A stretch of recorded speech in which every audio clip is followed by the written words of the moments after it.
নমস্কার বন্ধুরা, চৈতি সিম্পল কিচেনে সবাইকে স্বাগত। আশা করি তোমরা সবাই খুব ভালো আছো আর আমিও ভালো আছি। দেখো আমি এটা দুধমান, এই যে দেখো দুধমান কচু। তো এই দুধমান কচুটা আমি ভালো করে এই খোসাগুলোকে ছাড়িয়ে নিয়ে পরিষ্কার করে শিলে আমি বেটে নেব। তোমরা মনে হলে মিক্সিতেও বেটে নিতে পারো। তো আমার কাছে শিল আছে, তো শিলে বেটে নেব। তো খুব মিহি করে একদম স্মুথ করে এটাকে বেটে নিতে হবে। তো পরিষ্কার করে ধুয়ে খোসা ছাড়িয়ে বেটে নিয়ে আমি ফিরে আসছি। চলো একেবারে শিলের কাছে চলে যাই। এটা যখন বাটবো তোমাদের সঙ্গে শেয়ার করব যে কিভাবে এটা বাটতে হয়, যে কতটা স্মুথ করে কতটা মিহি করে বাটতে হয়, তো সেটা আমি শেয়ার করব।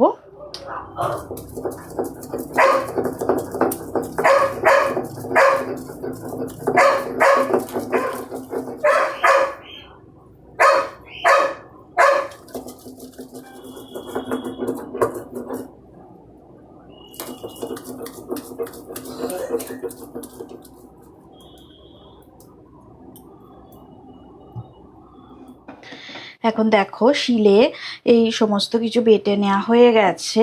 ওই দুধমান কচু যেটা আমি বলেছিলাম, তো সেটা বেটে নেওয়া হয়ে গেছে আমার। দেখো কড়াটাও আমি গ্যাসের ওপর বসিয়ে দিয়েছি। এখন আমি সর্ষের তেল দিয়ে দেব। একটু বেশি পরিমাণেই তেল দিতে হবে।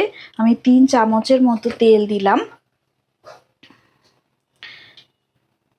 তো তেলটা গরম হোক ততক্ষণ দেখো আমি এই মানকচুটা শিলে বেটে আমি তুলে নিয়েছি।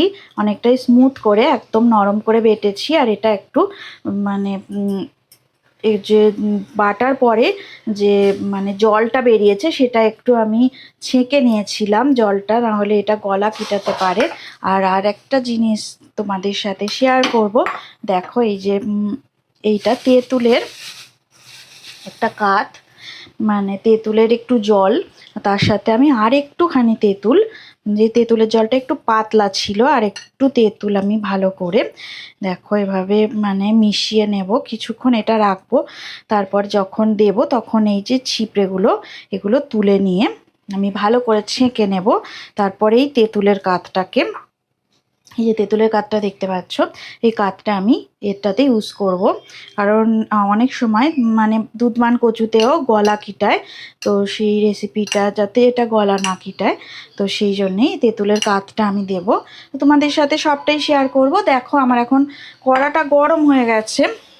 তো প্রথমে আমি একটা শুকনো লঙ্কা দিয়ে দিলাম। এই লঙ্কাটা আমি একটু ভেজে নেব। শুকনো লঙ্কাটা একটু লাল করে ভেজে নেব আমি। দেখো গ্যাসের ফ্লেমটাকে মিডিয়ামে করে রেখে দিয়েছি। একটু লাল করেই ভেজে নিতে হবে।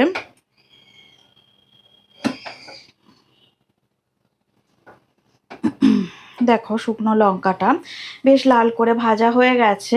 এবার এটা আমি একটা পাত্রে তুলে রাখবো। এবার আমি সামান্য একটু কালো জিরে, 1/2 চামচের মতো কালো জিরে দিয়ে দিলাম। কালো জিরে দিলে দেখতেও ভালো হয়। তারপর দেখো আমি এই দুধমান কচুটা আমি এর মধ্যে দিয়ে দেব। অনেকেই এটা কাঁচাও খায়, তো কাঁচা বেটেই আর কি, এইভাবে তেলের মধ্যে দেয় না, সেটাও ভালো লাগে। তবে আমি একটু নাড়াচাড়া করে নিচ্ছি। এবার দেখো নারকেল আমি কুড়িয়ে রেখে দিয়েছি, 1 মালার একটু কম। দেখো এখনো মালাতে কিছুটা নারকেল আছে, তো আমি নারকেল কুড়ানো দিয়ে দিলাম। কুড়ানো নারকেল দেওয়ার পরে এই যে তেঁতুলের কাঠটা, এই তেঁতুলের কাঠটা আমি বানিয়েছিলাম। আর দেখো ছিবড়েটা আমি সাইড করে সরিয়ে রেখে দিয়েছি। এই তেঁতুলের কাঠটা আমি 2 চামচ দিয়ে দেব।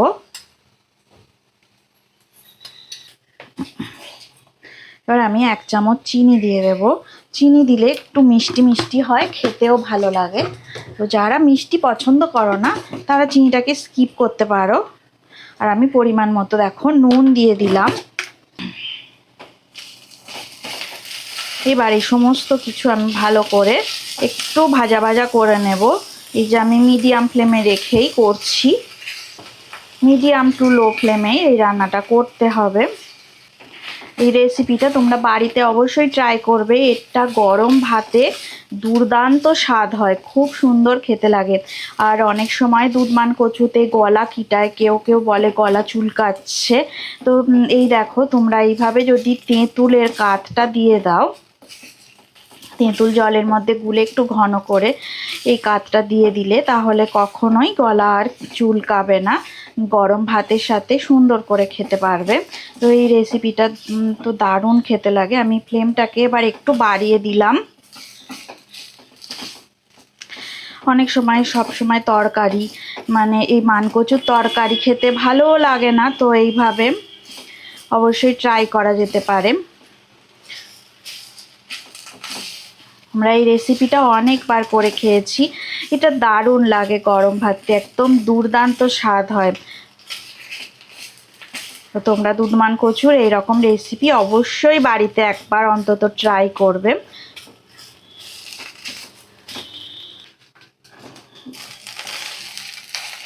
এবার দেখো 5-7 মিনিট এইভাবে একটু আমি যদি হাই ফ্লেমে নাড়াচাড়া করে নিই তাহলে রেসিপিটা একদমই রেডি হয়ে যাবে। তো এবার আমি গ্যাসের ফ্লেমটাকে অফ করে দিলাম, দিয়ে আমি দেখো এবার আমি কাসুন্দি দিয়ে দেব। এটা কাসুন্দি না দিলে একদমই জমে না। তো অনেকে সর্ষে বাটাও দেয়, সর্ষে বাটাও দিলে ভালো লাগে, তবে কাসুন্দি দিলে আরও সুস্বাদু হয়, অনেক বেশি স্বাদ হয়। যেহেতু এটা টক টক হলে বেশি ভালো লাগে। দেখো আমি 2 চামচ কাসুন্দি দিয়ে দিলাম। গ্যাসের ফ্লেমটাকে অফ করে দিয়েই এই কাসুন্দিটা আমি দিয়ে দেব, নাহলে এর যে একটা স্মেল, কাসুন্দি সুন্দর একটা যে গন্ধ একটা, সেটা আর থাকে না। তো এবার ভালো করে আমি এটা মিশিয়ে নেব কাসুন্দিটা। দেখো কত সুন্দর দেখতে হয়েছে, দেখতেও যেমন সুন্দর হয়েছে, এটা খেতেও তেমন এই স্বাদ দুর্দান্ত। একবার হলেও বাড়িতে এটা অবশ্যই ট্রাই করবে। তো এবার দেখো আমি এই রেসিপিটা সার্ভ করে দেব। দেখো আমি সুন্দর করে এবার এটা সাজিয়ে দেব। তো এবার আমি কাঁচা লঙ্কা দিয়ে দেবো ওপর থেকে। দেখো রেসিপিটা কত সুন্দর দেখতে হয়েছে। দেখো এই রেসিপিটা দেখতে দুর্দান্ত হয়েছে, অনেক সুন্দর দেখতে হয়েছে রেসিপিটা। তো এই রেসিপিটা অবশ্যই তোমরা বাড়িতে ট্রাই করবে। দেখো এই যে দুধমান কচুর এই বাটা বা ভর্তা রেসিপি আমার একদম রেডি হয়ে গেছে। তো এই রেসিপিটা যদি ভালো লেগে থাকে অবশ্যই লাইক দেবে, শেয়ার করবে আর কমেন্ট করে আমাকে জানাবে তোমাদের কেমন লাগলো। তো আজকে তোমরা ভালো থাকো, সুস্থ থাকো, আর আমার রেসিপি দেখতে থাকো, আমাকে ভালো ভালো কমেন্ট করো, তাহলে আমি আরও উৎসাহ পাবো আর নতুন নতুন রেসিপি তোমাদেরকে শেয়ার করতে পারবো। তো আজকের মতো টাটা, পরের ভিডিওতে অবশ্যই তোমাদের সাথে দেখা হবে।